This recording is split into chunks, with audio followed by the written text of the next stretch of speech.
जैतुले आयो शक्ति आज अजय चिंतन का हमारा क्रमांक है 1135। दिन 28 जनवरी 2025, तारीख 28 जनवरी 2025, दिन मंगलवार। और आज का जो टॉपिक है वो है recent changing in capital gain taxation in respect of residential house property, जिसको कि हमारे आदरणीय AK श्रीवास्तव देंगे। और आज हमारे बीच में प्रथम बार हेमंत मोड़ जी, जो एडवोकेट हैं जबलपुर से, वो आए हैं। वो सब्जेक्ट को इंट्रोड्यूस करेंगे। और आप मोड़ साहब हमारे NEC member, all India tax practitioner हैं। आप इससे पूर्व 3 टाइम नेशनल ज्वाइंट सेक्रेटरी भी रह चुके हैं और काफी सारी प्रतिभाएं आपके अंदर हैं सर। आप governor nominee Rani Durgavati university Jabalpur से हैं, educative member red cross society और ट्रस्टी एंड फाउंडर ट्रस्टी समन्वय परिवार trust, active in so many charitable trust. इससे पूर्व भी आपने कई टॉपिक लिए हैं, समय समय पर जगह जगह लिए हैं। और आज हमारे बीच में जो कंक्लूड करेंगे वो है हमारे आदरणीय NK नैब साहब, जो retired additional commissioner income tax हैं, कानपुर से हैं। वो बाद में इसको कंक्लूड करेंगे। आपका स्वागत है नैब साहब। हमारे जूम के स्थायी सदस्य हैं, हमेशा हमारा सहयोग देते रहते हैं। आप ज्यादा समय तो हम आदरणीय मोड़ साहब से निवेदन करते हैं कि वो अपना आज के सब्जेक्ट को इंट्रोड्यूस करें। आदरणीय हेमंत मोड़ जी, स्वागत है आपका। नमस्कार सभी को, नमस्कार। और अभी दो दिन पहले ही एक दिन पहले ही हमने 26 जनवरी गणतंत्र दिवस मनाया, 76वां। उस सब की भी आप सबको बधाई। आप सबसे पहले तो मैं अरविंद शर्मा जी को मैं धन्यवाद कहूँगा कि उन्होंने मुझे आज इस सब्जेक्ट के लिए चूज किया और ये कहा कि मैं I have to introduce this subject. मेरे साथ में जो स्पीकर हैं, he is a very learned person, Shri Anil Kumar Srivastava. He belongs from Ghaziabad, Noida, Gurgaon. Delhi original. और अब क्योंकि क्या होता है कि श्रीवास्तव साहब जो कभी बेंगलोर रहते हैं, कभी दिल्ली रहते हैं, कभी गुड़गांव रहते हैं, तो हम कंफ्यूज रहते हैं कि उनको कहाँ का बताया जाए।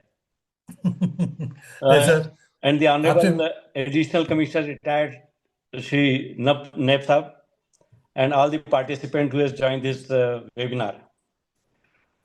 Today's subject is very important subject, and the Finance Bill 2025-24 has made some changes in the capital gain scheme. आज हमने जो रिस्ट्रिक्शन रखा है वो है कि capital gain only for the residential house. When we say about the capital gain, it is very important to understand why the capital gain is to be charged. It is an income, and when the accumulation and the increase in price of any immovable property, and when we realize that, so difference between the purchase price and the sale price, it's a gain, and it is subject to taxable under the Income Tax Act. And because the holding period is more than 24 months or less than 24 months, so Income Tax Act has divided the capital gain for the capital asset in two parts. One is the short-term capital gain. For the shares and other, it is for 12 months. For the immovable properties less than 24 months, it's the short-term capital gain. And if it is the holding period is more than 24 months, then it is a long-term capital gain. Earlier, the capital gain का जो indexation का हमको benefit मिलता था, it is okay ना? I will switch over the languages in between. There is no problem. So पहले जो capital gain लगता था उसमें हमको indexation का benefit मिलता था. The period of holding का हमको indexation होता था और जो difference होता था indexation और purchase price के बीच में, it is charged for the capital gain purposes. और उसके लिए जो रेट ऑफ टैक्स था वो 20% था. बट जब 24 का बजट हमारे सामने आया, then they change the basic structure of the capital gain for the immovable properties from the date of 23rd of July 2024. यदि any property immovable property sold out, immovable property means land, building और both, if we sell after 24th of July 2024, then the new scheme, no new provisions which has been introduced by the Finance Act 2024 is applicable. If the asset is sold prior to 23rd of July 2024, then the old scheme will be applicable.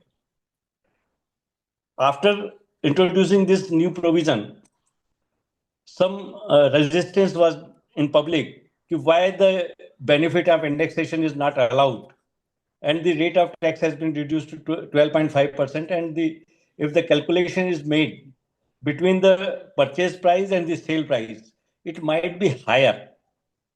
So after considering the representation by the public, the government has given the option to the seller, to the assessee.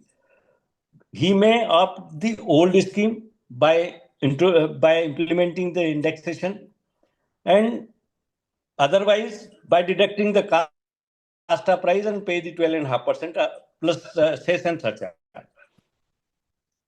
So it is very important how we have to calculate our capital gain tax. When we talk about the capital gain tax, so some questions arises. If new tax scheme is introduced, then whether we will get the benefit of 54 EC or not. If any person sold the two properties in a year, and out of two property, if a person claim on one property as an index after claiming the indexation, and another property is without indexation, what will be the implementation of the difference of the capital gain calculated on the index basis or without index basis? So this is a very important issue.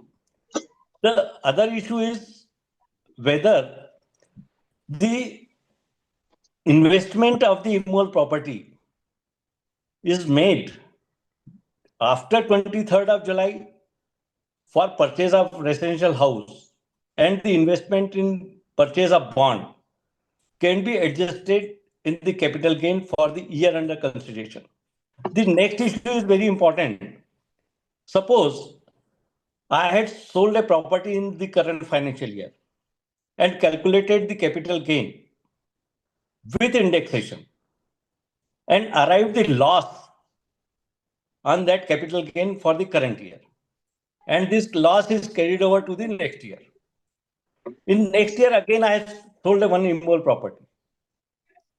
And I calculate the capital gain tax on this sold property. The property is acquired prior to 23rd of July 2024, and having the holding period is more than 24 months.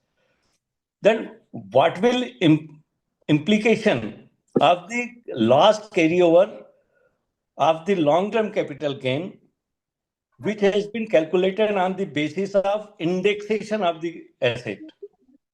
And the subsequent year, if I find that the difference between the capital purchase price and sale price is adjusted against the loss, whether the capital gain loss carry forwarded after applying the indexation can be adjusted against the loss against the capital gain of the asset without indexation. So these are the issues which has to be considered while calculating the capital gain to charge for the year under which it has been chargeable. So some issues are very important, and my learned brother Anil Srivastava is very capable to handle all these issues. And when these issues are to be considered, then it is very practical issues. Everyone has faced one or more situation in while filing the income tax return. In some cases, the assessee sold more than one property in a year. The one property, if indexation is calculated, then it is beneficiary to him. In the another property, if he is not applying the indexation, even he is getting the benefit of it. So each and every property has the different method of calculation of the capital gain for the long-term purposes. As far as the short-term purposes, there is no question because it is a difference between the purchase price and sale price. So when we are discussing here, we have to discuss the long-term capital gain of the residential property. And one more subject has to be considered here. If along with the selling of the house property, if we sold the old plot, which is held by the SSC more than 24 months, and sold it in the year under consideration, after 23rd of July, because 23rd of July is the cutoff line. Before 23rd of July, there is no question of any implication of the new provisions or the old provision. There is a rigid provision which is applicable for the old scheme. So whenever we talk about the residential property, we have to consider also if we sell a open land, and that amount is to be invested for the net consideration has to be invested for construction of a residential house. Whether the residential plot or any other plot is sold during the year, and the same system of applicability of the provision for calculating the capital gain, whether all such provisions are applicable to the residential or other plots sold during the year also. So while calculating the long-term capital gain for the residential house, it is necessary we have to first calculate which scheme is beneficial to the SSC, whether paying tax 20% sale and surcharge, cess and surcharge, or without indexation 12.5% cess and surcharge. The most important thing is one more important thing is we have to consider that the immovable property sold in the year, and we calculate the long-term capital gain without indexation. And if the gain is more than 50 lakhs, then in the hands of the individual, this surcharge is applicable.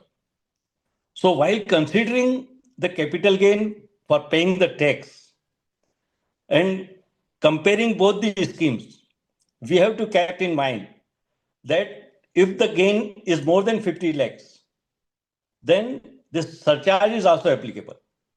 So all these aspects has to be considered, and my learned brother Shri Anil Srivastava will elaborate all this thing. And I think this is sufficient for me to submit all these issues for considering in this webinar to know about the real impact of the capital gain in the hands of the SSC with the beneficiary scheme and application of the mind. Thank you very much. बहुत बहुत धन्यवाद आदरणीय Hemant mode साहब। अब हम अपने learned speaker Shri ए के श्रीवास्तव साहब को सुनना चाहेंगे। श्री साहब अपनी बैकग्राउंड वही कर लीजिए पुरानी वाली, ये तो बढ़िया होने की जगह वैसी होगी थोड़ी सी। साउंड खोल लीजिएगा सर, अपना साउंड बंद लीजिए बैकग्राउंड। अरविंद जी ठीक ठीक है, इट्स ओके ना? I am audible? आपने बैकग्राउंड में अगर पहली वाली कर ले तो अच्छा लगेगा सर, ये थोड़ी सी धुंधली आ रही पहले है। वाली बैकग्राउंड कर रहे हैं तो थोड़ा सा ब्लर्ड में आ रही है शायद। हाँ बहुत ज्यादा ब्लॉक आ रहा है सर, तो पहले थोड़ा ठीक ठाक था। ठीक है, अब ठीक है। हाँ अब बेटर। मोदी साहब ये आपने जो अभी बोला, तो इसमें मेरे ख्याल से जो ओल्ड स्कीम और न्यू स्कीम है, इसको जो प्रोविजन लिया है ये थोड़ा सा मतलब बेटर की तरफ रहेगा या थोड़ा सा उस तरह रहेगा? ये भी बड़ा डेप्थ चीज है सर ये। नहीं, एक्चुअल में क्या है कि it is an option to the SSC. नहीं ऑप्शन तो सर है इसमें, हाँ, परंतु है क्या कि वो सारे ऑप्शन सारे कहीं फोकस जो है वो न्यू स्कीम पे जाकर करते हैं सर। वो तो देखिए क्या होता है, बताएंगे जी सर। क्या होता है कि जब भी कैपिटल गेन का कैलकुलेशन करना है तो एसएससी को ऑप्शन दिया है कि कैपिटल गेन किस स्कीम में जाए। वो before 23rd of July there is no option. The only option is to get the indexation and pay the tax. And after 23rd of July, if any property sold, if the property is sold prior to 23rd of July, there is no option. The option is available only if the property is sold after 23rd of July. So proviso says, if the property is sold after 23rd of July, the assessee can opt any of the method to calculate the capital gain. Only land and Therefore, building also. yes, Only land, building are both. Not others. So, and that's why the clarification has been issued by the CBT. चलिए आदरणीय श्रीवास्तव साहब. धन्यवाद अरविंद जी. मैं आपके इस programme में, आपने ये जो प्रोग्राम की कड़ी शुरू की, कुछ प्रोग्राम्स अटेंड किए हैं फ्रॉम टाइम टू टाइम. सारे प्रोग्राम नहीं कर पाते, अटेंड कर पाते हैं, मगर जब भी कोई इंटरेस्टिंग प्रोग्राम होता है तो ये मेरा प्रयास रहता है कि मैं उसे अटेंड करूं. और ज़्यादातर प्रोग्राम जो हमारे टैक्स से नहीं, हमारे और आध्यात्मिक विषयों पे हैं, उसमें भी रुचि रहती है कि उसको भी अटेंड किया जाए और लोगों का जो ज्ञान है उस डिफरेंट फील्ड्स में, उसका कुछ एडवांटेज हमें भी मिले. आज का जो टॉपिक आपने हम लोगों ने डिसाइड किया, कैपिटल गेन, रीसेंट चेंजेस, 2024 में जो चेंजेस हुए हैं कैपिटल गेन में, थोड़े कहने को बहुत लिमिटेड हैं, मगर उनका इम्पैक्ट बहुत ज़्यादा है.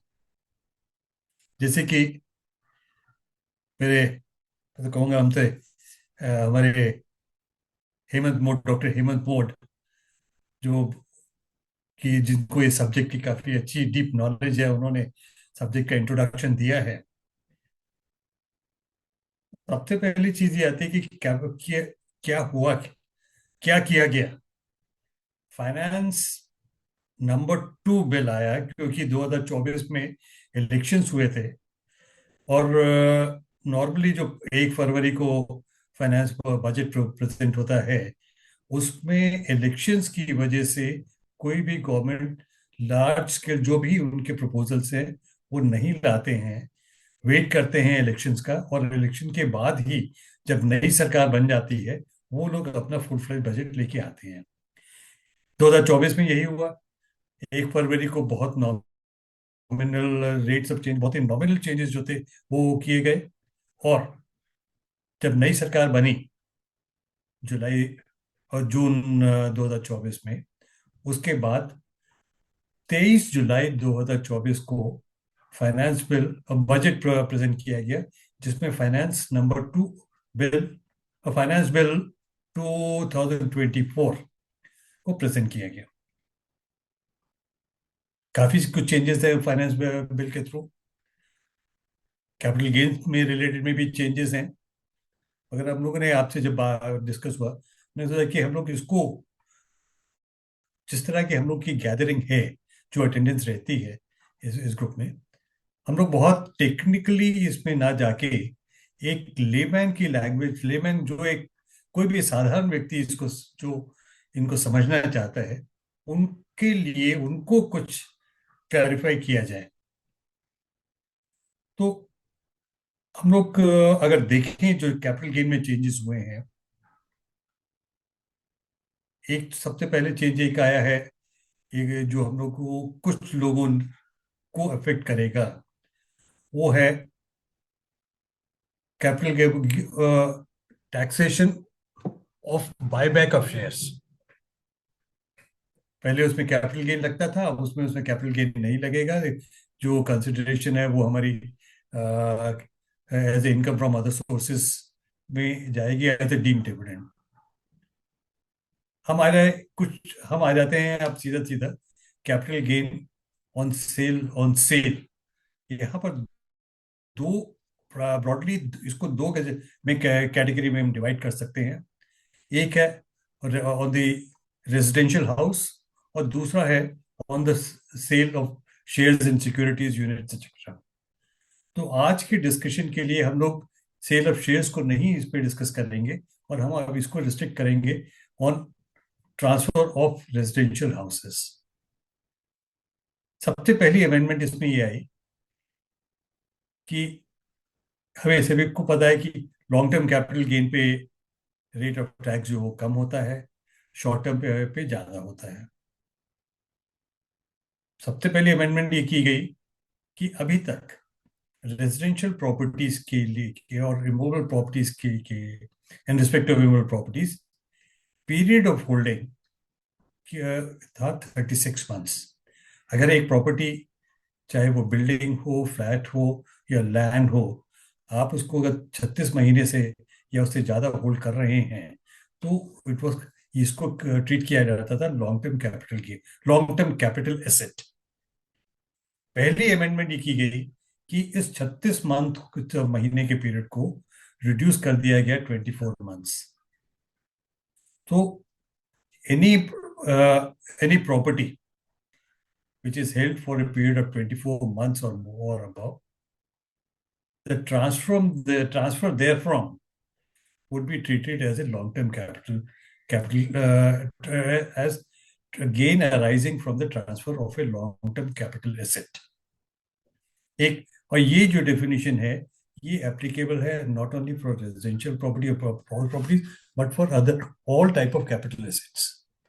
जबकि in case of shares held as listed on the stock exchange, वहाँ एक further relaxation है कि instead of 24 months, it will be still be 12 months. तो सबसे पहली चीज अमेंडमेंट तो हमें ये ध्यान में रखनी कि अब लॉन्ग टर्म कैपिटल गेन जो है उसका पीरियड ऑफ होल्डिंग 36 महीने से रिड्यूस होके 24 महीने कर दिया गया है। दूसरी जो इम्पोर्टेंट हम लोगों के पास जो इशू है वो है कि लॉन्ग टर्म कैपिटल गेन हुआ, टैक्स रेट क्या था? टैक्स रेट हमारा था 20% लॉन्ग टर्म कैपिटल गेन पे, और शॉर्ट टर्म पे 15%, 10% डिपेंडिंग अपॉन द एसेट। एक मेजर अमेंडमेंट की गई कि कैपिटल गेन डिटरमिन करने के लिए एक प्रोविजन है सेक्शन 48 में कि जहां ये कहा जाता है कि कैपिटल गेन हम कैसे डिटरमिन करेंगे। उसका फॉर्मूला बड़ा सिंपल रखा गया था, वो था full value of the consideration minus the expenditure incurred to effect the transfer and 2 the cost of acquisition of the asset। ये मान लीजिए कि आपने कोई भी एक एसेट, यहाँ अभी हम इसको लैंड बिल्डिंग की पे रिस्ट्रिक्ट नहीं करेंगे। आप मान लीजिए आपके पास एक एसेट है जो आपने 10 लाख रुपए का बेचा, और जब आपने 10 लाख रुपए का बेचा तो इसमें आपको दो टाइप के का वो डिडक्शन मिलती थी। एक पहली थी कोई भी एक्सपेंडिचर हमने किया उसको बेचने के लिए, सपोज कोई एक बीच में ब्रोकर है या कोई ब्रोकर जिसको आपने कोई बिचौलिया है जिसको हमने उसकी फीस दी, ये कह लीजिए 10 लाख का बेचा और हमने उसको 20,000 रुपये उसकी फीस दी उसमें, तो एक तो हमें 20 लाख की का बेनिफिट मिलता था, और दूसरा कॉस्ट ऑफ एक्विजिशन क्या थी। हम ये मानने की चलिए हमारी कॉस्ट ऑफ एक्विजिशन इस एसेट की 4 लाख रुपए थी, तो 4 लाख रुपए और 20,000, 4,20,000 रुपए एंड नॉर्मल कोर्स में हमारा डिडक्शन अवेलेबल थी। 10 लाख में से 4,20,000 में कर, तो बाकी बचा 5,80,000 विच कैपिटल गेन।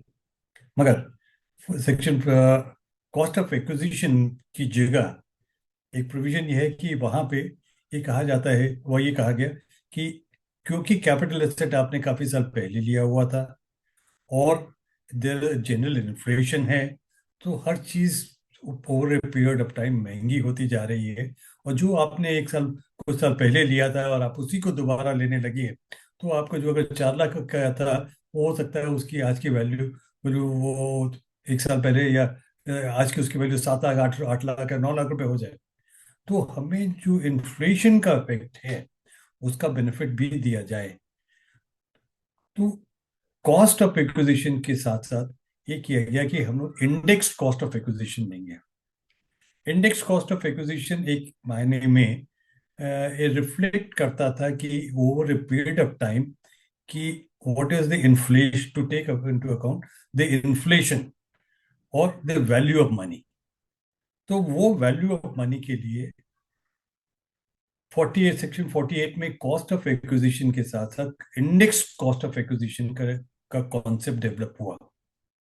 ये कॉन्सेप्ट डेवलप हुआ था वे बैक इन 2001 और समथिंग, कि 2001 में का बेस लिया गया 100, कि उस साल का बेस पहले लिया गया था 100, और हर साल का बेस अनाउंस करते थे सीबीडीटी कि क्या हुआ, और जिस प्रोपोर्शन में बढ़ा है उस प्रोपोर्शन में कॉस्ट ऑफ एक्विजिशन को भी बढ़ाया जाता था, और जिसको हम कंसिडर करते थे कैपिटल गेन डिटरमिन करने के लिए। 2024 में एक मेजर चेंज ये किया गया कि जो कोई भी ट्रांजैक्शन है इन respect of long term capital asset, हाँ एक चीज ये हमें ध्यान में रखनी है कि ये benefit was applicable only in respect of long term capital asset, short term के लिए एप्लीकेबल नहीं था। 2024 फाइनेंस नंबर 2 बिल में एक प्रपोजल दिया फाइनेंस मिनिस्ट्री ने और गवर्नमेंट ने कि इंडेक्सेशन का जो बेनिफिट है वो जो ट्रांजैक्शन 23 जुलाई 2024 के बाद होंगी, 23 जुलाई 2024 या उसके बाद होंगी, उसमें इंडेक्सेशन का बेनिफिट नहीं दिया जाएगा, और simultaneously rate of long term capital tax on long term capital gain जो 20% था उसको रिड्यूस किया जाएगा 12.5%।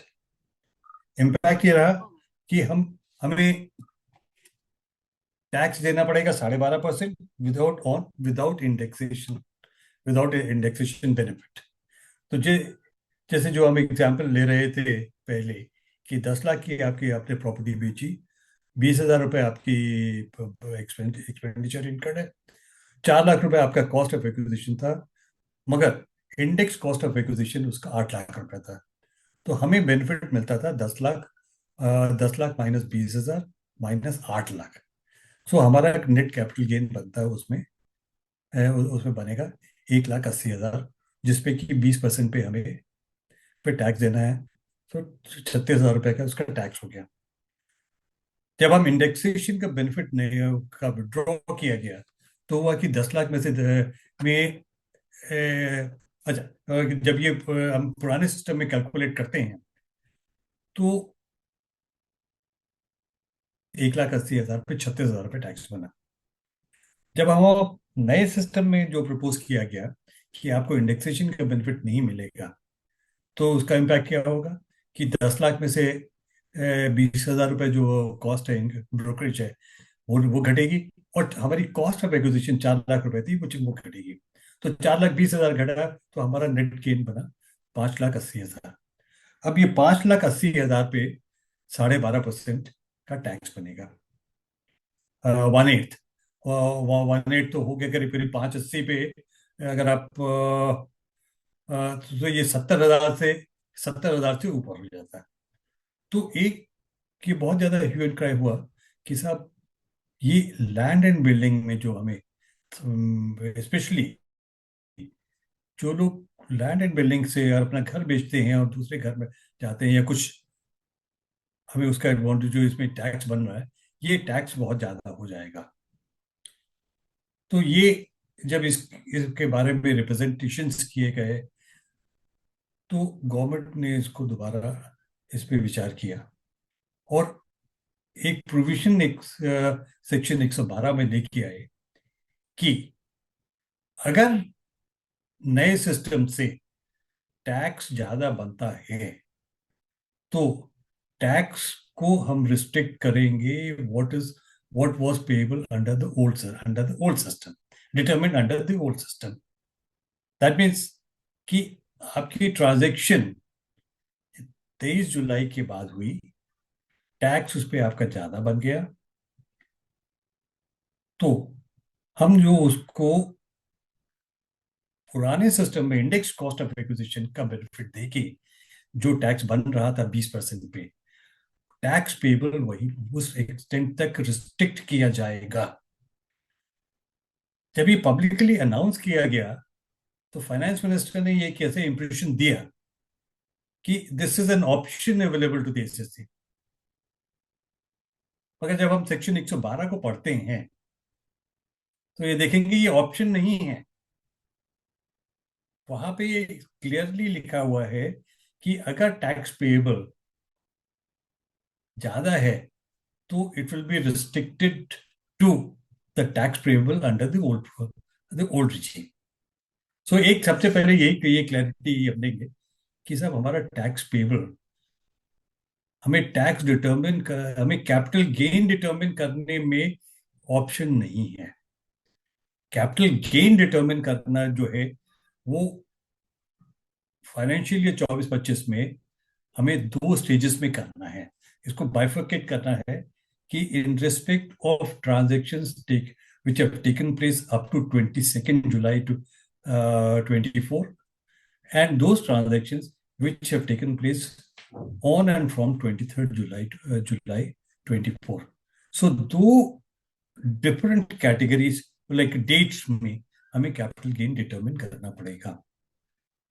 और जहां तक पहला है अप टू 22nd जुलाई है, उस पर टैक्स रेट जो है वो इंडेक्सेशन का बेनिफिट मिलेगा, और tax long term capital gain है तो हमें उसको वो जो बेनिफिट है वो हमें वो बेनिफिट 20% हमें वहाँ पे टैक्स वो पड़ेगा लगेगा। और जो 23 जुलाई ऑनवर्ड्स हैं वहाँ पे ये जो बेनिफिट है ये ये रिस्ट्रिक्ट हो जाएगा 12.5% पे ना।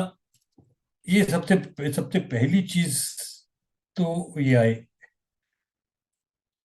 इसी के साथ साथ कि लॉन्ग टर्म जो determination of long term capital gain और शॉर्ट टर्म कैपिटल गेन है वो भी होगा कि जब वो ट्रांसफर हम टू सेक्शन 242A में कर रहे हैं कि एक सिचुएशन ये होगी, ये बड़ी एनॉमलस सिचुएशन हो जाएगी कि 23 जुलाई के पहले तो जब वो एक एसेट आपने बेच दिया वहां पे तो वो शॉर्ट टर्म कैपिटल हो गया अगर आपने 2 साल से 3 साल से कम में बेचा। मगर उसी का एक पार्ट आपने बेचा, एक ट्रांजैक्शन की आपने जिसको प्रॉपर्टी को आपने डिफरेंट स्टेजेस पे बेचा है। ये पहले बहुत कॉमन हुआ करता था जब सेक्शन 37I के प्रोविजन थे एक्विजिशन की, कि हम एक ही प्रॉपर्टी को, एक पर्टिकुलर फ्लोर को उसमें पता, या एक मकान को आप उसको बेच रहे हैं या डिफरेंट पार्ट्स में। यहाँ तक ये हुआ कि ये होता बड़ा कॉमन था कि एक ही फ्लोर पे एक फ्लैट है, उसका एक एक कमरा का 2-2 कमरे करके आपने एक पोर्शन 2 पोर्शन करके डिफरेंट लोगों को बेच रहे हैं। अब अगर एक ही एसेट को आप पहले भी बेचते हैं और उसी में से बाद भी बेचते हैं तो एक बड़ी एनॉमलस सिचुएशन में आ जाएंगे कि भाई हम इसमें कैसे हम इसको वर्कआउट करें। एनीवे, अब नेक्स्ट इसमें सवाल यही आएगा कि 23 जुलाई एक हमारे पास कट ऑफ डेट आ गई। 23 जुलाई से पहले जो भी एसेट हम बेच रहे हैं उसमें पीरियड ऑफ होल्डिंग 3 साल लगेगा, और 23 जुलाई के बाद जब बेचेंगे तो इसमें पीरियड ऑफ होल्डिंग जो है वो 24 महीने का आ जाएगा for determination of long term of capital. यहाँ पे हो सकता है जब हम लोग किसी इंडिविजुअल केस को में वर्कआउट करें तो ये पता चलेगा कि भाई ये तो पीरियड ऑफ होल्डिंग जो सब्सिक्वेंटली है वो ये बाद में बेचा गया और 12.5% टैक्स की वजह से हमें बेनिफिशियल हो गया। क्यों? क्योंकि ये आप 24 महीने 30 महीने में था, तो पहली सिचुएशन में आपको इंडेक्सेशन का बेनिफिट नहीं मिल रहा था। इट वॉज ट्रीटेड, वो शॉर्ट टर्म कैपिटल के माना जाता without getting the benefit of indexation. और अब वही को आप जब उसको बेच रहे हैं 23 जुलाई के बाद में और पीरियड ऑफ होल्डिंग जो है 24 महीने से ज्यादा है, तो ये हमें लॉन्ग टर्म कैपिटल गेन हो गया। इंडेक्सेशन का बेनिफिट यहाँ पे भी नहीं मिल रहा, मगर रेट ऑफ टैक्स जो है वो 20% वो रिड्यूस हो गया 12.5%। तो एक किसी कुछ सिचुएशन में हो सकता है ये हमें एडवांटेजियस हो जाए। अब आते हैं कि हमें क्या कैसे कैपिटल गेन डिटरमिन करना है। हाँ, एक चीज इससे पहले, एक सेक्शन 47 एक है हमारे यहाँ इनकम टैक्स एक्ट में, जिसमें ये क्या है कि पर्टिकुलर ट्रांजेक्शन्स जो हैं वो will not be deemed as a transfer. कुछ कुछ सिचुएशंस ऐसी दी गई, जैसे इनहेरिटेंस, बड़ी, क्योंकि हम लोग रेजिडेंशियल हाउस प्रॉपर्टी की बात कर रहे हैं, तो inheritance is a very common common thing, और होता ही हम लोग सब लोग ये सिचुएशन में कहीं ना कहीं हम लोगों ने डील किया है कि भाई प्रॉपर्टी इनहेरिट की गई तो क्या ये ट्रांसफर है। तो ये कहा गया कि नहीं, इनहेरिटेंस इज नॉट, जब is not a transfer, so there is no question of any capital gain. और उसमें ये भी है कि पीरियड ऑफ होल्डिंग जो है वो माना जाता है from the date when the earlier previous owner owned it. जैसे कि हम लोगों के अगर कहिए कि हमारे फादर ने एक प्रॉपर्टी परचेज की और वो हमने बाद में इनहेरिट की उनकी डेथ के बाद, तो वो इंडिविजुअल के मेरे लिए वो property my date of acquisition, एक तो वो ट्रांसफर नहीं माना जाएगा, मुझे इनकम टैक्स, उसमें कोई इनकम टैक्स नहीं देना। हाँ, लोकल लॉ के हिसाब से हो सकता है मुझे अपने नाम पे रजिस्टर कराने के लिए, अपना नाम सब्स्टिट्यूट कराने के लिए जो लोकल लॉ में फी होगी वो देनी पड़े। ये, और ये लोकल लॉ डिफर करते हैं from state to state.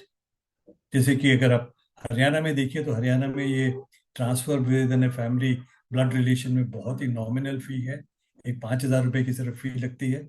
Similarly UP में भी अब लॉ अमेंड किया गया जिससे कि जी ट्रांसफर ड्यूटी जो है बहुत ही नॉमिनल रजिस्ट्रेशन फी होगी। मगर कुछ स्टेट्स में और बहुत सारे स्टेट्स में इसमें stamp duty, local stamp duty जो है कि रेट वो एप्लीकेबल हो जाएंगे। जस्ट मैम,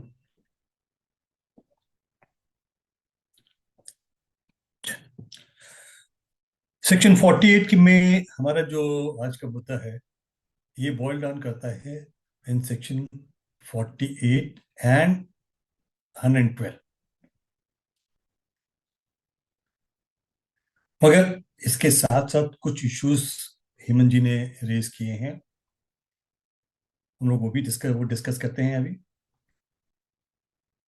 मगर इसके कुछ और इश्यूज ऐसे आ रहे हैं, इन्हीं से कनेक्टेड हैं, क्योंकि ध्यान देने लायक है। जैसे एक प्रॉपर्टी बेची गई, किसी ने बेचा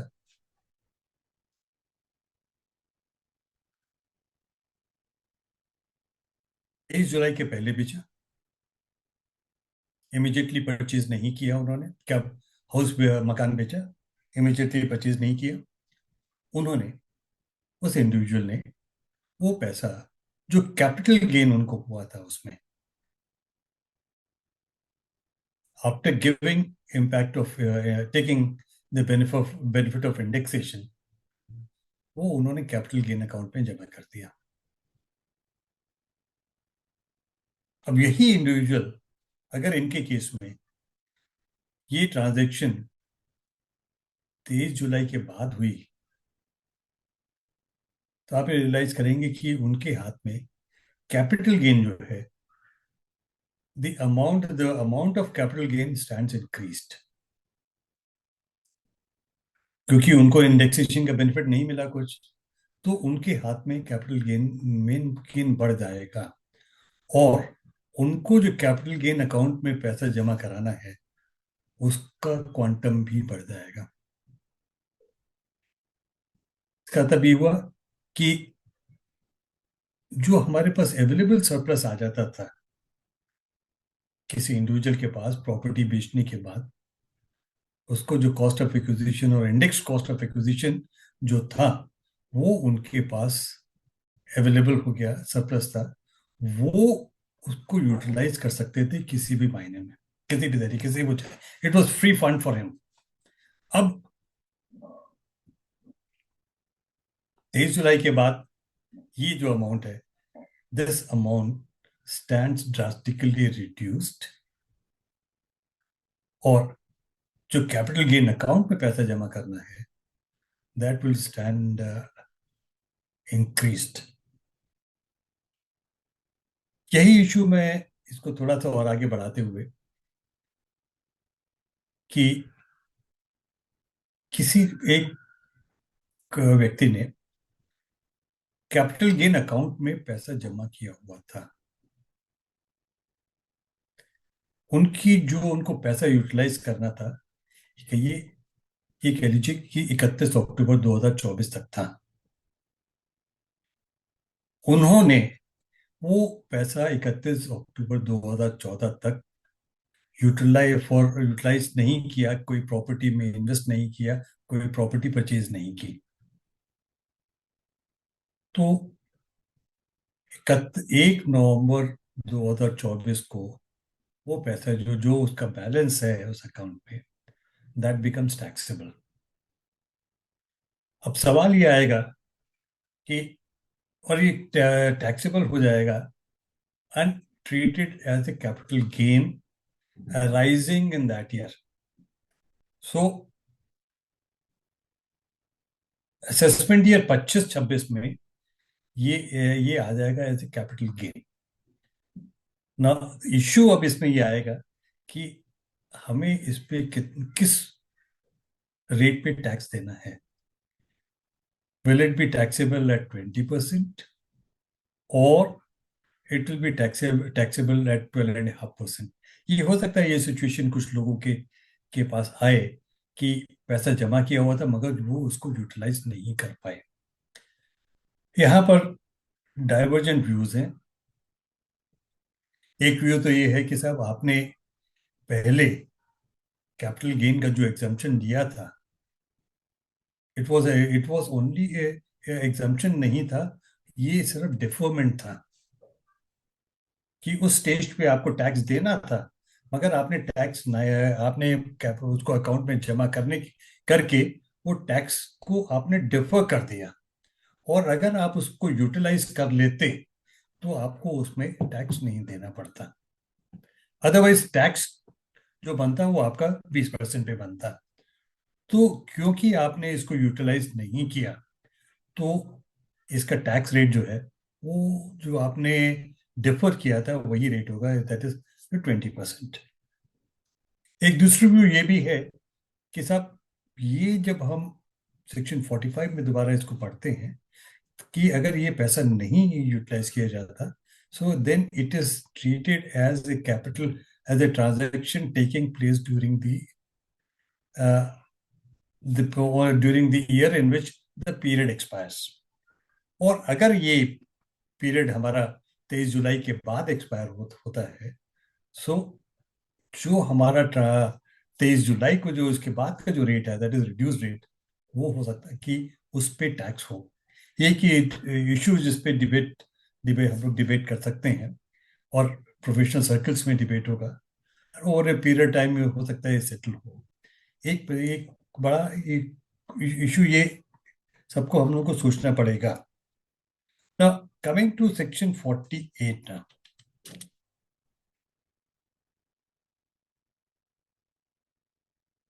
इंडेक्सेशन का बेनिफिट नहीं मिलना हमें। इंडेक्सेशन जो हमें अभी तक जो बेनिफिट की बात थी, इंडेक्सेशन का कोई बेनिफिट नहीं मिला तो हमें सीधा सीधा 12.5% पे टैक्स हो गया। अब यहाँ पे जो इश्यूज आएंगे, ऑप्शन के पहली बार एक इंप्रेशन ये है कि एसएससी के पास एक ऑप्शन है कि वो ओल्ड स्कीम ऑप्ट करे या नहीं करे। एक मेरे हिसाब से, जो मेरी जितनी मेरी लिमिटेड अंडरस्टैंडिंग है, और जो जब ये प्रोविजंस पढ़ते हैं तो मुझे कुछ ऐसा नजर नहीं आया जहां पे ये कहा गया हो कि ये हमारे पास एक ऑप्शन है। कैपिटल गेन डिटरमिन करने में कोई ऑप्शन नहीं है। capital gain will be strictly determined according to pre-amended section 48 and amended section 48. 23 जुलाई के पहले है तो एक तरीके से कैपिटल गेन डिटरमिन करेंगे, 23 जुलाई के बाद है तो हम जो नए अमेंडेड प्रोविजन है उस हिसाब से कैपिटल गेन डिटरमिन करेंगे। सवाल सिर्फ आता है जब हम इस पे टैक्स वर्कआउट करें। टैक्स जब वर्कआउट करेंगे तब भी वही उस स्टेज पे ही खाली हमें ये देखना है कि हमें प्रोविजंस को देखना पड़ेगा कि क्या है। Section long term capital gain govern होता है सेक्शन 112 से। तो मैं थोड़ा सा इसका पार्ट पढ़ लूंगा, तो पढ़ता हूँ जिससे कि हमें इस सब्जेक्ट में थोड़ी सी क्लैरिटी आएगी। सबसेक्शन 1 में है where the total income of an SSC includes any income arising from the transfer of long-term capital asset। ये यहाँ पे लॉन्ग टर्म कैपिटल एसेट की बात है, बाद में उसको उन्होंने डिस्टिंग्विश किया है।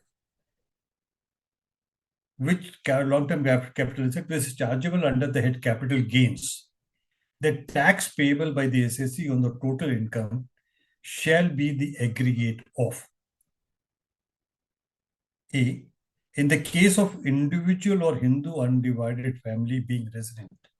सबसे इंपॉर्टेंट चीज एक और चीज ये है कि ये जो बेनिफिट दिया गया 112 में रिड्यूस रेट ऑफ टैक्स और ऑप्शन वाली जो बात जो कह रहे हैं, ये एप्लीकेबल होगा सिर्फ और सिर्फ इंडिविजुअल्स और HUF जो कि who are resident in India as per the income tax act.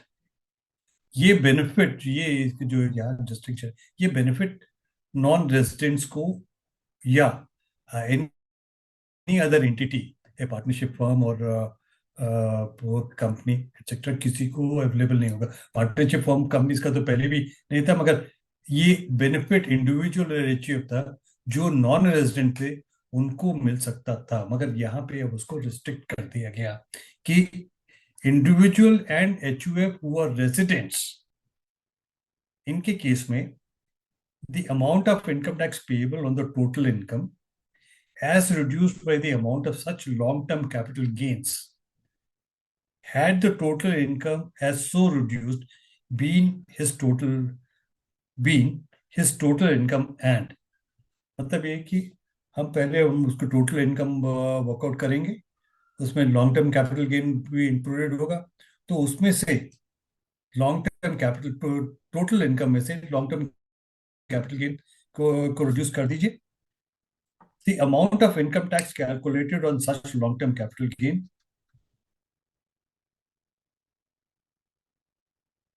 at the rate अब आप यहाँ देखिए, ये क्रूशल पॉइंट यहाँ है।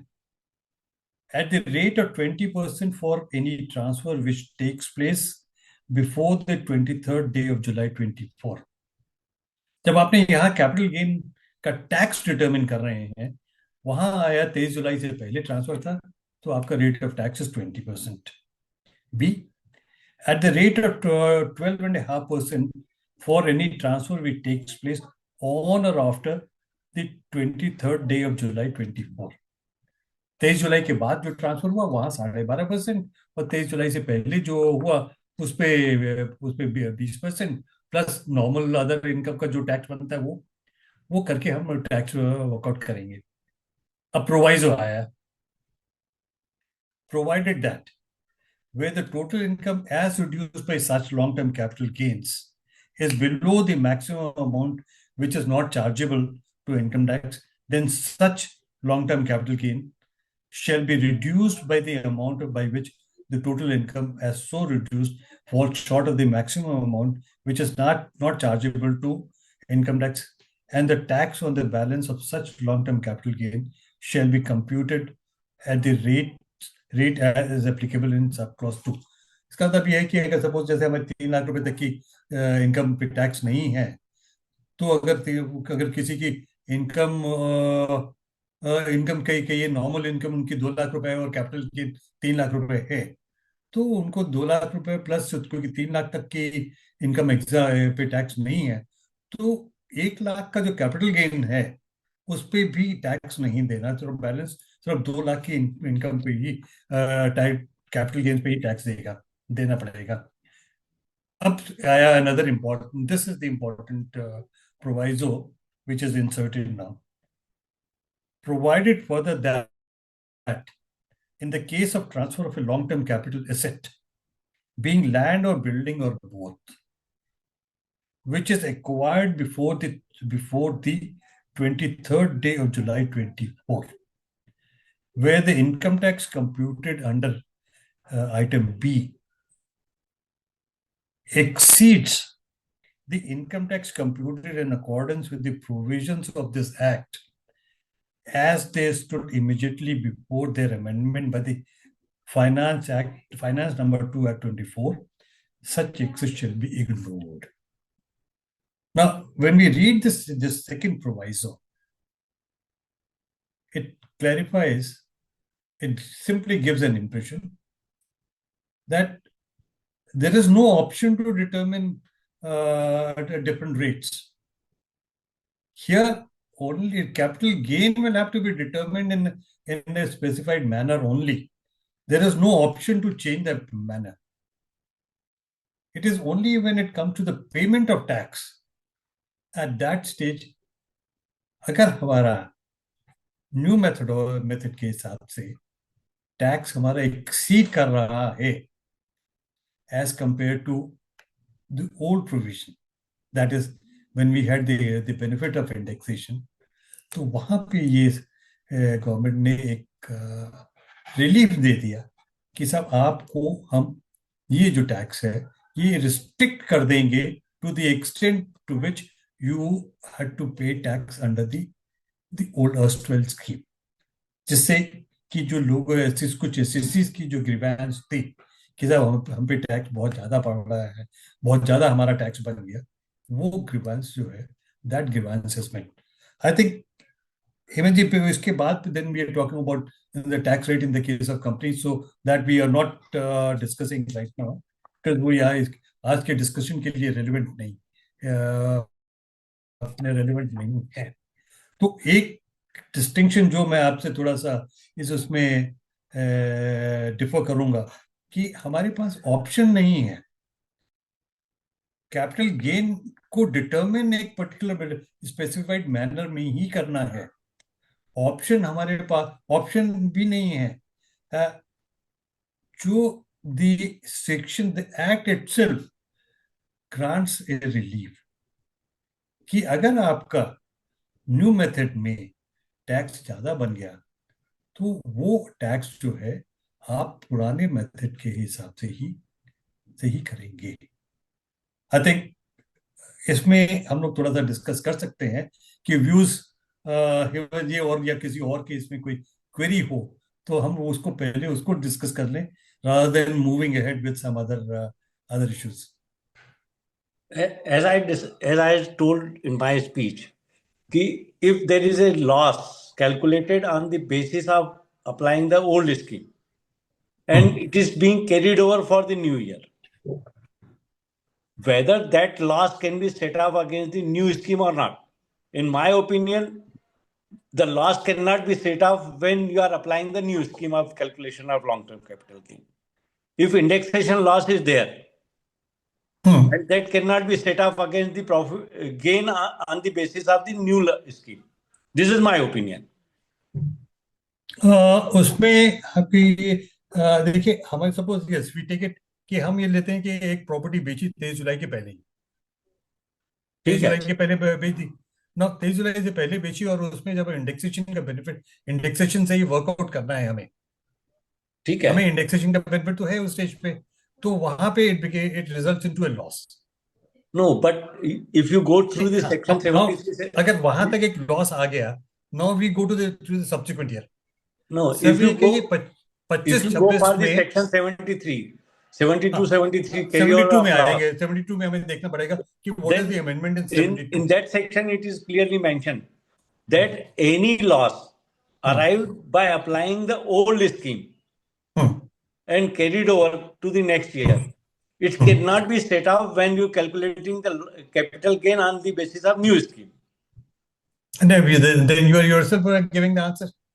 So in that case, normal the situation loss of the indexation loss cannot be set off against the without indexation profit. So you are yourself giving the answer. मुझे exactly अगर हम लोग section उस पर जाएं नहीं निकालें इस पर अच्छे से हम नहीं अगर आप ये जो करेंगे ना 72 का आप वो जो प्रोविजो है जरा अगर आप ये पढ़ देंगे तो थोड़ा सा बेटर रहेगा। नहीं अभी मेरे पास है नहीं, सामने वो but 2024 का एक्ट नहीं है। somewhere I had read out it. So just मेरे पास नहीं क्योंकि मेरे पास सामने अभी ना 2024 वाला एक्ट सामने नहीं है, तो अगर इसमें अगर आपके पास है एक्ट सामने नहीं अभी नहीं है, अभी मेरे पास भी नहीं है। तो क्योंकि ये जो जो मैं एक मिनट अगर देखते हैं अगर हम हमारा एक मिनट मैं देखता हूँ अगर मेरे पास 2024 के एक्ट में हम निकाल के देखें कि क्या वहाँ क्या पोजीशन बन रही है, कि वो वहाँ पे क्या कोई अमेंडमेंट वहाँ पे हुई कि नहीं हुई। इस सेक्शन में क्या है सर? ये किसी का एक राइटअप है, उसमें लिखा है no loss set off if the old tax regime result in a negative financial outcome the tax payer can not offset this loss under the new tax regime. नहीं ये तो किसी का अपना व्यू है। हाँ व्यू है, वही किसी का व्यू है। आई एम सेइंग हम let us go to the act itself. हाँ 72 अगर एक्ट में जाके देखते हैं just I will also search. हम इसको 72 में आ जाते हैं। सेक्शन 72 में क्या प्रोविजन है 72 में देखते हैं कि इन्होंने कुछ क्योंकि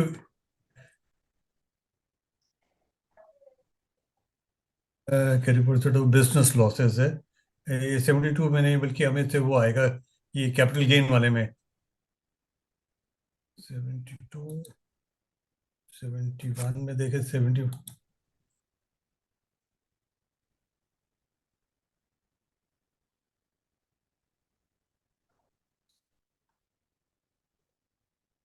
एक्चुअली ये मतलब ये हमें इसमें ये देखना पड़ेगा क्योंकि ऑन फेस ऑफ इट अब ये आइए देखिए 74 में देख लेते हैं। 70 अनफॉर्चुनेटली और फॉर्चुनेटली 74 में कोई अमेंडमेंट नहीं लग रही where in respect of any assessment here the net result of computation and the capital gain is a loss and the SSC loss to the SSC the whole loss shall subject to the provision of this chapter be carried forward to the following assessment year and insofar as the loss relates to short-term capital asset it shall be set off against income if any under the head capital gain accessible for that assessment year in respect of any other capital asset insofar as such loss relates to long-term capital asset it shall be set off against income if any under that capital gain accessible for that assessment in respect of other capital asset not being a short-term capital asset if the loss cannot be wholly so set off the amount of loss not so set off shall be carried forward to the following assessment year and so on. No loss shall be carried forward under this section for more than 8 assessment years immediately succeeding the assessment year for which the loss was computed. Now इसमें अगर आप देखिए तो straight away कोई हमें वो नहीं मिल रहा. There is no restriction. No, I am saying about the loss calculated in the current financial year. Yes, yeah. Sale of any property prior to say 22nd of July. If I get the loss, after 23rd of July, I have a profit over the sale of the property. Whether the loss and capital gain can be set up in the same financial year or not. This is my question. It can be. Because क्योंकि आप उसको loss को determine करेंगे। एक minute sir, ये कहाँ से हो? टाटा वन एमजी से है। एक मिनट।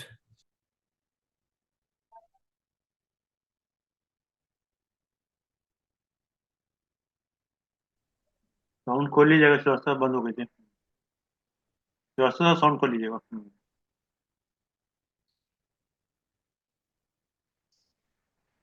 आपकी साउंड बंद है श्रीवास्तव, एक साउंड खोल लीजिएगा।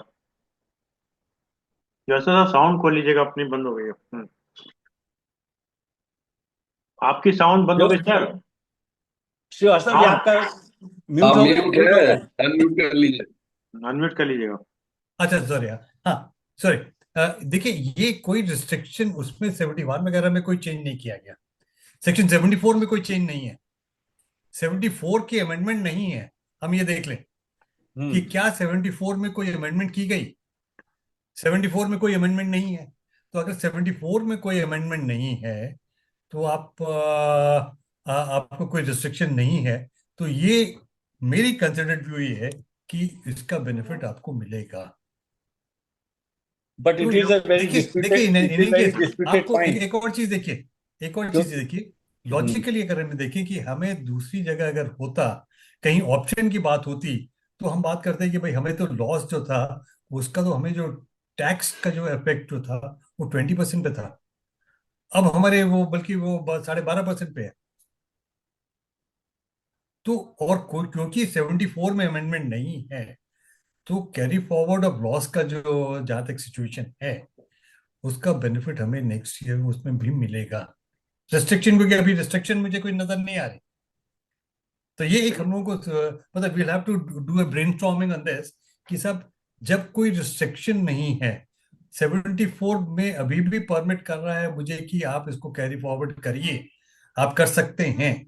अगर मैं कैरी फॉरवर्ड कर सकता हूँ 74 में, और अगले साल में तो मेरे पास मेरी ट्रांजैक्शन जो है वो 23 जुलाई 2024 के बाद की ही होगी, और वहां पे कोई रिस्ट्रिक्शन नहीं है। कोई रिस्ट्रिक्शन क्योंकि नहीं है, तो मेरे पास जो कैरी फॉरवर्ड लॉस है, मैं उसको कैसे सेट ऑफ करूंगा। और इन मेरे को नेक्स्ट इन ईयर में अदर गेन हो गया, तो लॉजिकली जो जो मेरा गेन है, हम उसी उस गेन के अगेंस्ट ही सेट ऑफ करेंगे। In other word otherwise otherwise in other 74 word becomes in redundant. other in other words, your your intention to attract the provision of 112, हाँ right, हाँ हाँ to calculate the long term capital gain, हाँ whether the long term capital gain is to be paid, whether it's to be paid on the basis of 12 new scheme or old scheme, whichever is the lower.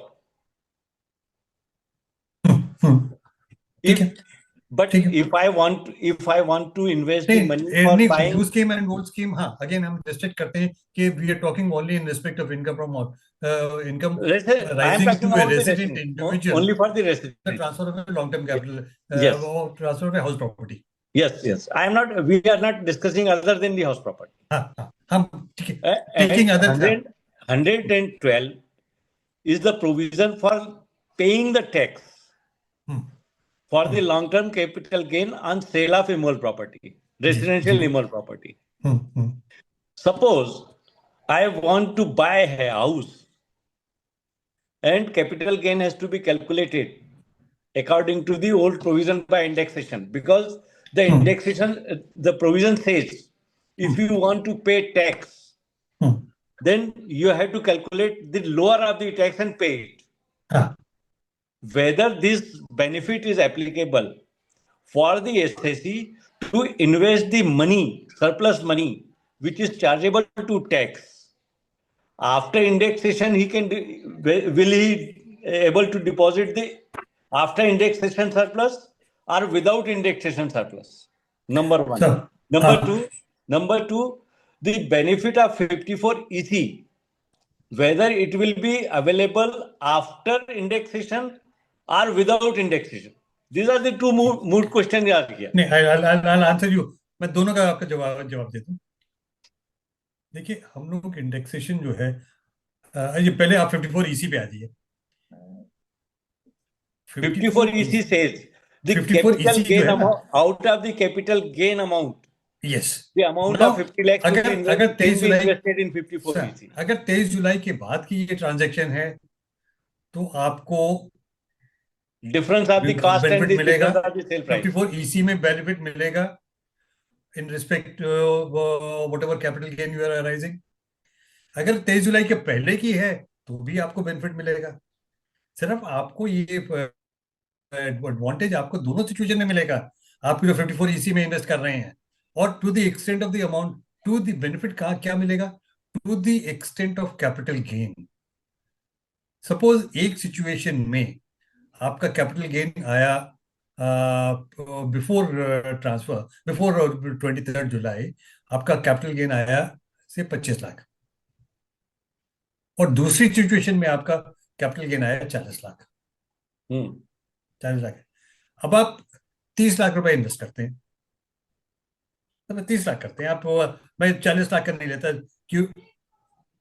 In order to get the full benefit, अगर हम 40 लाख रुपए, ये बात का gain 40 lakh है, और 40 का 40 में इन्वेस्ट कर देता हूं, तो मुझे मेरा कैपिटल गेन जीरो हो जाएगा, कैपिटल गेन जीरो हो जाएगा।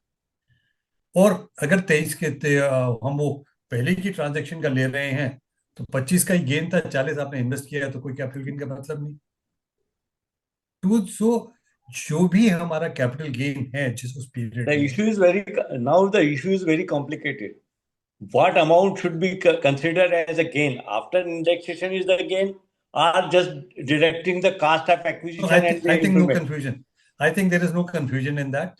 The provisions look to be very simple, very clear. आपको कैपिटल गेन दो अलग पीरियड में कैलकुलेट करना है, और जो कैपिटल गेन आपने किया, और फिर ये आपकी एक सिचुएशन ये आएगी कि आप से 15 जुलाई को कैपिटल गेन हुआ, और इन्वेस्टमेंट करनी है आपने 6 महीने के अंदर, तो आपको 15 जुलाई को जो गेन हुआ था, जो डिटरमिन किया, वो बेसिस है, उस पे आपको, उसके बेसिस पे आपको इन्वेस्ट करना है। हो सकता है अगर आप सपोज 15 जुलाई की 1 सितंबर को, 1 सितंबर को अगर आया गेन होता, तो आपका जो है नई सिचुएशन के इन्वेस्टमेंट साथ अमाउंट है calculate वो करना। बढ़ जाएगा, और नई 15 स्कीम के जुलाई को हिसाब अगर से वो होता, कैलकुलेट करना। तो इन्वेस्टमेंट अमाउंट कम हो जाता है। और ये खाली इसमें नहीं, इसी में नहीं, ये वो 54 और 54(2) और 54(F)(4) में भी जो कैपिटल गेन अकाउंट में जमा करना है, वहां पे भी सेम प्रिंसिपल अप्लाई होगा। अब इसमें प्रॉब्ली सबसे बड़ा इसमें हम जो लोग सबसे बड़ा जो इशू कंट्रीब्यूट आएगा, ले सकते हैं इसमें। सबसे बड़ा इशू जो आएगा वो 50C का आएगा। नहीं, मुझे ये लगता है, आई अंडरस्टैंड कि इन्होंने जैसे बताया, श्रीवास्तव ने एक चीज बड़ी क्लियर कर दी कि कैपिटल गेन की कैलकुलेशन में कहीं कोई कंफ्यूजन नहीं। आफ्टर 23 जुलाई कैपिटल गेन का कैलकुलेशन वैसे ही होगा, without giving any indexation. Order से इंडेक्सेशन। उसके बाद जो टैक्स कैलकुलेट होगा, उस पर देखा है दोनों तरह से कैलकुलेट करें, जिसको बेनिफिट, मतलब जो कैलकुलेट करेंगे, अगर वो इंडेक्सेशन की वजह से जो टैक्स कैलकुलेशन आता है उससे ज्यादा, तो उसे रेस्ट्रिक्ट करना वहां तक।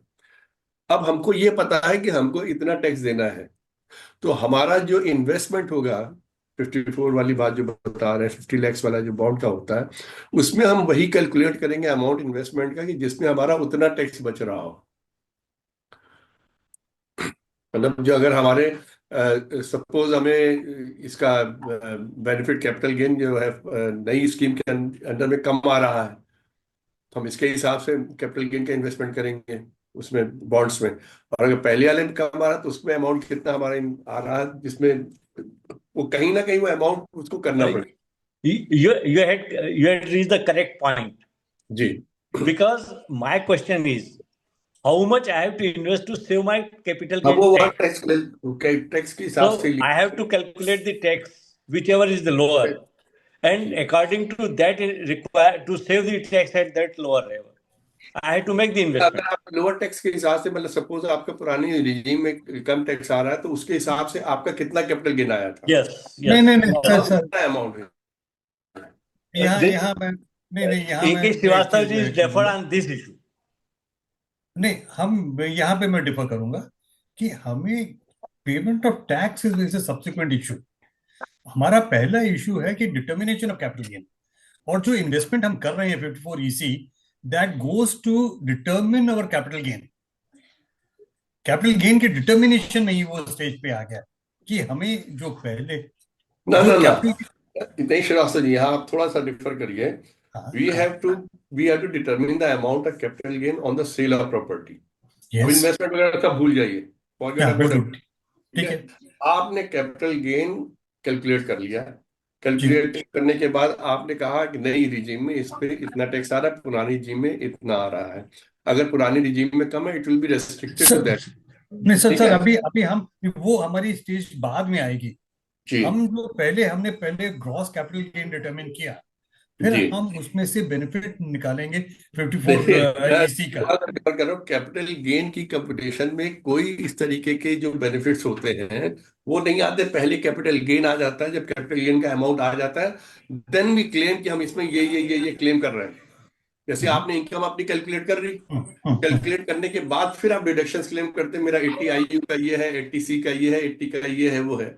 ऐसे ही वो 54 का एग्जाम्पशन जो बाद में आएगा, पहले नहीं आप सर, नहीं नहीं, वो कैपिटल, हम जो 54 ईसी का जो डिडक्शन है, वो हम net capital gross, net capital gain determine करने में के लिए यूज करते हैं। हम श्रीवास्तव नेट कैपिटल गेन जो हमारा आएगा, उसी के लिए हम वो करेंगे कि श्रीवास्तव जो हम नैप साहब कह ईसी रहे हैं में उनकी कितना बात बेनिफिट को है। देखो ना, एक बात क्या कहना चाहते हैं, वो ये कहना चाहते हैं कि जो कैपिटल नहीं, मैं गेन इनकी निकल, बात समझ रहा हूँ कि एक मिनट, जो हाँ, कैपिटल गेन निकल गया है वो मुझे कौन से सेक्शन में लेना है, ईसी में लेना है, एफ में लेना है, 54 में लेना है, वो तो बाद में करेंगे ना हाँ। आप सर।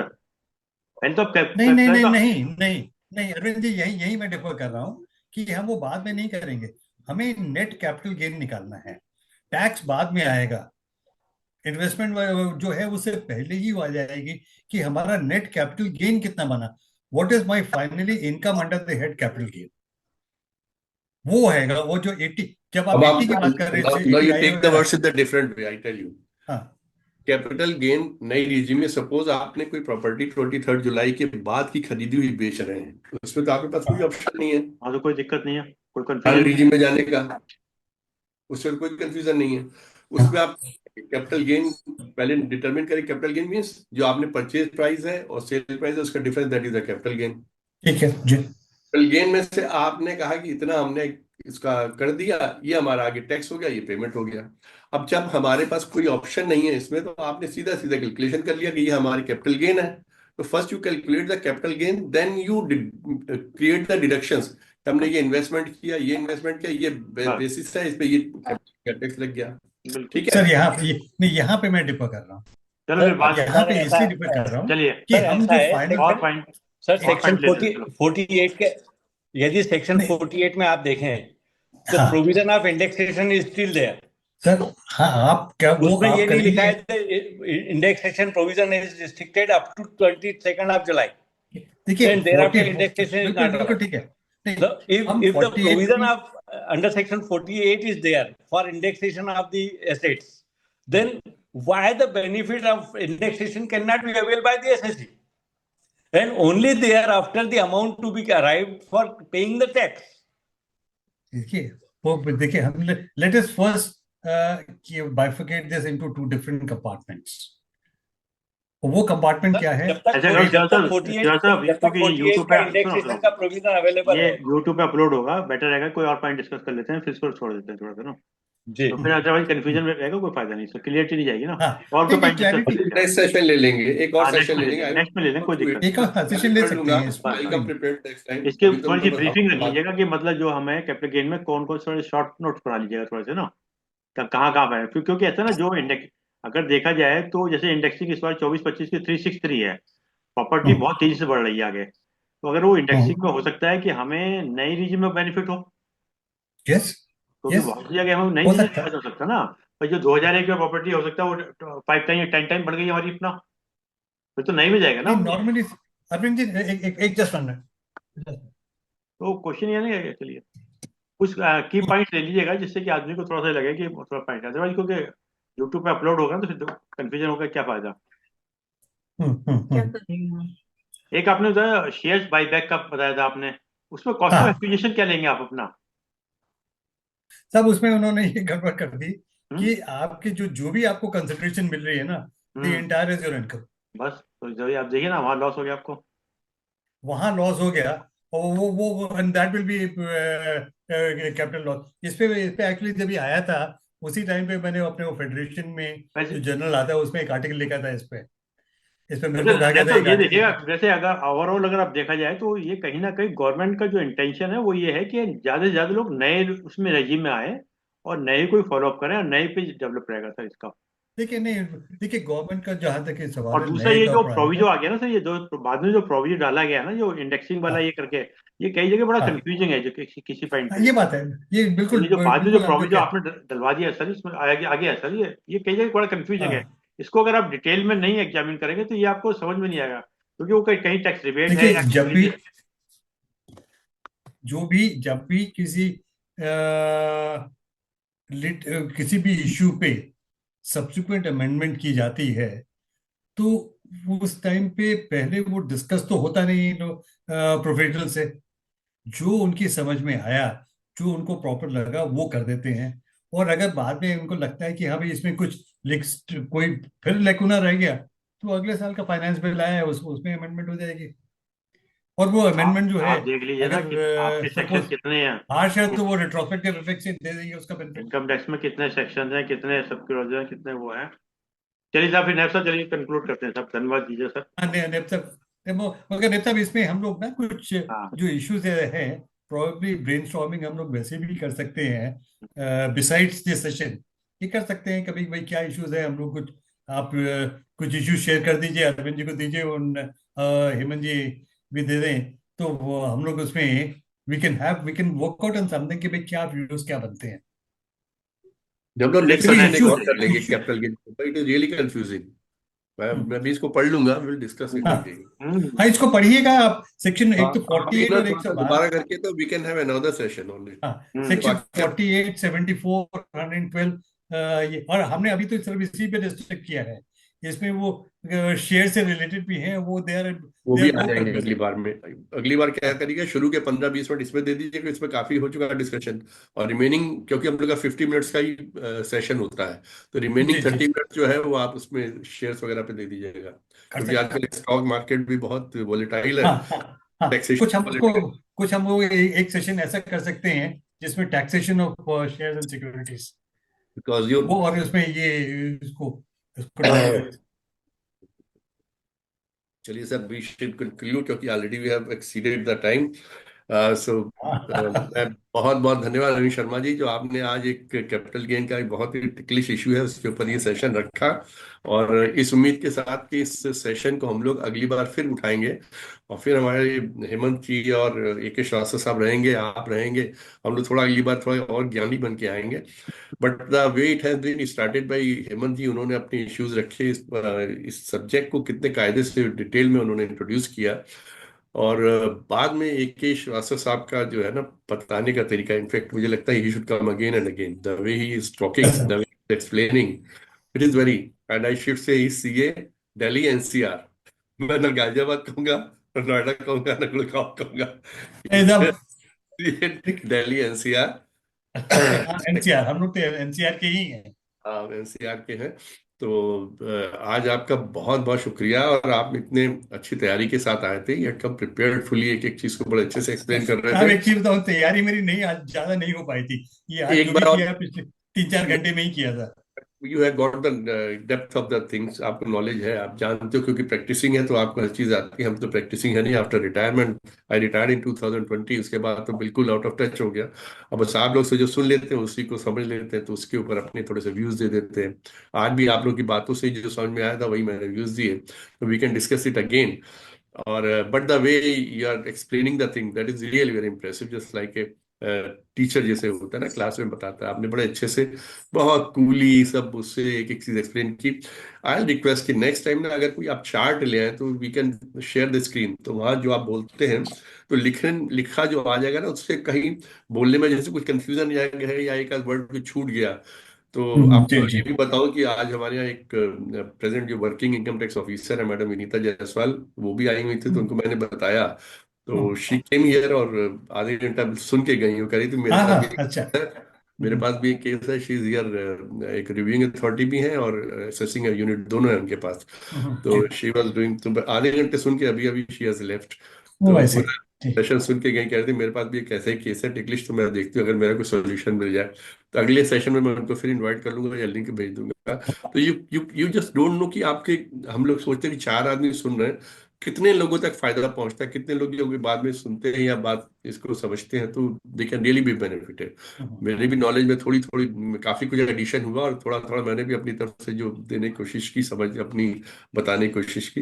लेकिन आप लोग इतने सीनियर हैं और इतने प्रैक्टिसिंग फॉर इयर्स लॉन्ग, तो बहुत मेरी नॉलेज इतनी नहीं है, तो वील हैव अनदर सेशन। लेकिन the way you people have been doing the things really, मतलब all appreciation to both of you.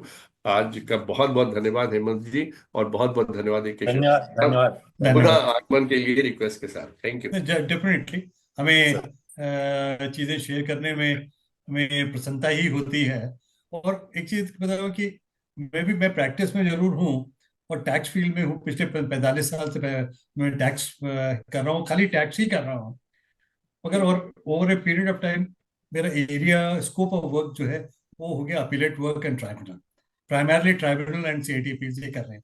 मगर एक चीज ये है कि हम लोगों को जब भी कोई नया नया इशू आता है हम लोग को खुद पढ़ना पड़ता है, पड़ता है बिल्कुल। बहुत सारा हमें पढ़ना पड़ता है। हो सकता है हमारे क्लाइंट हमारे उस टाइम पे ना आए, कोई इशू ना आए, और इशू आता भी है तो हम लोग उस टाइम दोबारा एक्ट खोल के दोबारा उसको हम लोग को पढ़ते हैं, तभी उसको समझने की कोशिश करते हैं। प्लस क्योंकि हम लोग वो ऑल इंडिया फेडरेशन के बहुत एक्टिव मेंबर्स हैं तो हम लोग प्रोग्राम्स काफी रेगुलरली अटेंड करते रहते हैं। और मैं एक और ऐड करूंगा, अरविंद जी के पास जाता है, हम लोगों के पास ऑल इंडिया फेडरेशन में टैक्समैन से एक टाई अप है जिसमें वो रोज हमें एक सॉर्ट ऑफ डाइजेस्ट देते हैं ऑन डिफरेंट सब्जेक्ट्स। उनका जो डाइजेस्ट आता है वो एट रैंडम आता है, डिफरेंट सेक्शन से। मेरी ये अटेम्प्ट रही है पिछले पिछले 2 साल से कि मैं उसको सेक्शन वाइज बनाता हूँ। अच्छा। उसको सेक्शन वाइज बना के रोज आ रहे हैं, डिफरेंट सेक्शंस पे आ रहे हैं, तो पहले हम उसका एक मंथली डाइजेस्ट बनाते हैं। उस मंथ में जो भी डिफरेंट सेक्शंस में सेक्शन वाइज जितने जो भी उन्होंने रिपोर्ट किया उसको डाइजेस्ट करते हैं। फिर then monthly is converted into quarterly and yearly. वो मैं कभी आप लोगों से शेयर कर लूंगा। नहीं नहीं, जैसे प्लीज, कि अगर उसकी ई कॉपी हो तो जरूर शेयर हाँ, करिएगा। ई कॉपी ऑन होती है। Regular basis, on regular basis हाँ हाँ, नहीं नहीं, वो ई कॉपी होती है और ई कॉपी में वैसे I share just want to clarify one thing. आपने बताया 45 इयर्स ऑफ योर प्रैक्टिस, आपकी एज कितनी है? Don't look like that. Guess guess करिए, अरे गेस करिए। अब मुझे तो लगता है 22 साल में अगर आपने किया होगा सीए, तो it must be around 67 years. No oh I my god. मुझे एम आपका लगता है आपका बर्थ जो है 12 आई एम जुलाई 72 53 का है नाउ। सर। हाँ, मैं 12 करीब जुलाई करीब 1953। 72 का हूँ। हाँ, हाँ, 53। 53 12 हूँ। जुलाई अरविंद जी के पास 1953। तो वो है, यू आर अरविंद जी यू के आर पास तो बायोडाटा है हर एक का। 12 जुलाई 53, यानी you are such 12। Experience person. You are 7 years elder to me. I am 60 born, और मेरा 20 में रिटायरमेंट हुआ है। तो रियली देखने में बहुत लग रहा था कि यंग लैड से बात कर रहे हैं, but such with such an experience we are, I got nothing to say anything. Sir, आप अगली बार पूरी तैयारी के साथ आके, you are just a tutor to us, you just teach to us. हाँ और नहीं, हेमंत वैसे तो साहब जो है, आप कहिए तो मेरे मेरे जो साथ में मेरे कुछ कॉलेज क्लासमेट है बीन जो इनकम टैक्स में थे, जी they मतलब वो लोग भी somewhere around 13 14 they retired, and they retired hmm at the level of DG level. हमारी जी बहुत जी शायद जी आपने जी नाम सुना होगा, एक नाम टीके शाह, तारा शाह तारा के शाह, वो काफी जगह यस रहे यस वो। जी जी हाँ, जी जी। वो he is my college classmate. चलिए, अच्छा अच्छा तो अच्छा, हाँ, नाइस। तो वो हम लोग कैटेगरिकली भी आपस में डिस्कस करते रहे व्हेन ही वाज इन। बहुत बढ़िया सर, वेरी चलिए नाइस सर, साहब। Very nice. चलिए सर, चलिए, अब वी बहुत बहुत धन्यवाद कंक्लूड। आदरणीय एनके साहब, बहुत बहुत धन्यवाद आदरणीय हेमंत गौड़ जी आप। और बहुत बहुत धन्यवाद आदरणीय किशोर साहब, आपने समय निकाल के समय दिया। जूम के लोगों का विशेष रूप से धन्यवाद कि आपने समय निकाल के समय दिया, और जिससे डिस्कशन आज का और बहुत अच्छा अरविंद जी, रहा। अरविंद जी, अब फाइनेंस बिल आने वाला है 2 4 दिन में। ये 2 तारीख चलिए। को आ जाए, 1 तारीख को फाइनेंस बिल आ जाएगा। उसके हाँ, बाद भी अगर हो वो हम लोग यस। एक उसमें कोई discussion discussion on budget also, yes. में कर सकते हैं जल्दी ही उसके बाद।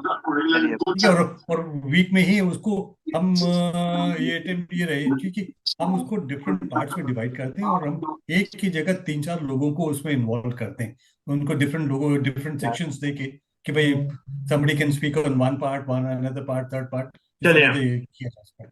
ठीक है। राइट, अरविंद शर्मा साहब को बहुत बहुत धन्यवाद कि अरे उन्होंने सर, मुझको जोड़ा धन्यवाद सर, अरे और आज मौका दिया मुझे आप लोगों के बीच आने का। और नेब साहब और बाकी जितने भी लोग जुड़े उन सबको बहुत बहुत धन्यवाद फॉर द पेशेंस। चलिए, जैसा कि एक विचार के साथ और 3 बार ओम के साथ अपनी बात को समाप्त करते हैं। आज का विचार, अगर हम प्रतिदिन कुछ घंटे मौन के शरणागत होते हैं, अगर हम कुछ प्रतिदिन कुछ घंटे मौन के शरणागत होते हैं तो वह हमें रचनात्मक प्रदान करता है, हमारी स्मरण शक्ति को बढ़ाता है, हमें ऊर्जा से भर देता है। मौन की साधना साधक को अनेक वरदान प्रदान करती है। आइए 3 बार का उच्चारण करते हैं।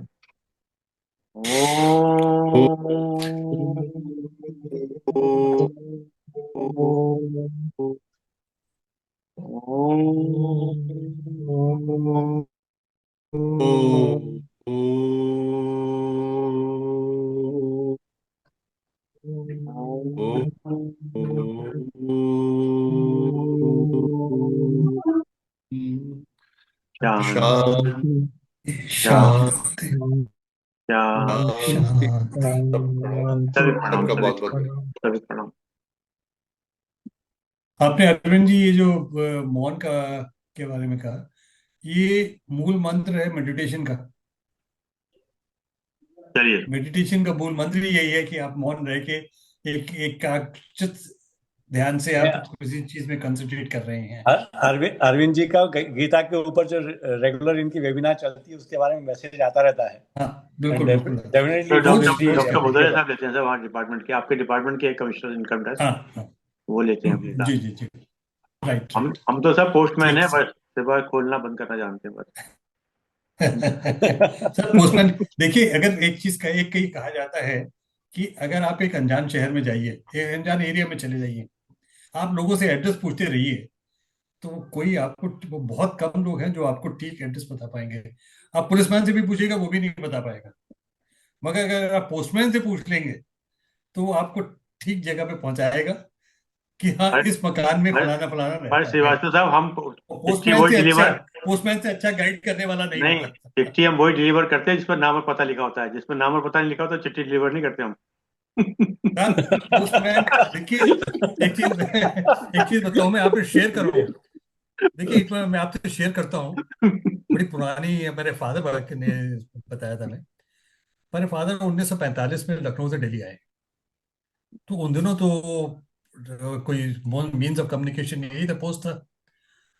तो किसी ने उनको चिट्ठी भेजी लखनऊ से, और उसमें लिखा क्या था, उनका नाम and ministry of food and agriculture Delhi, ministry of food agriculture Delhi, इतना उनको पता था उनको कि भाई ये कि वहां दिल्ली में है, इस मिनिस्ट्री में। कैन यू बिलीव इट, वो चिट्ठी उनको डिलीवर हुई। पोस्टमैन का मतलब ये था कि हाँ, ministry of food and agriculture है, तो कृषि भवन में वो चिट्ठी उनको डिलीवर हुई। तो पोस्टमैन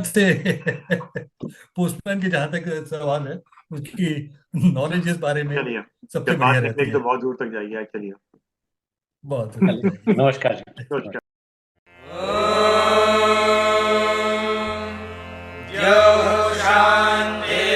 शान्तिरन्तरिक्षं शान्तिः, पृथिवी शान्तिरापः शान्तिरोषधयः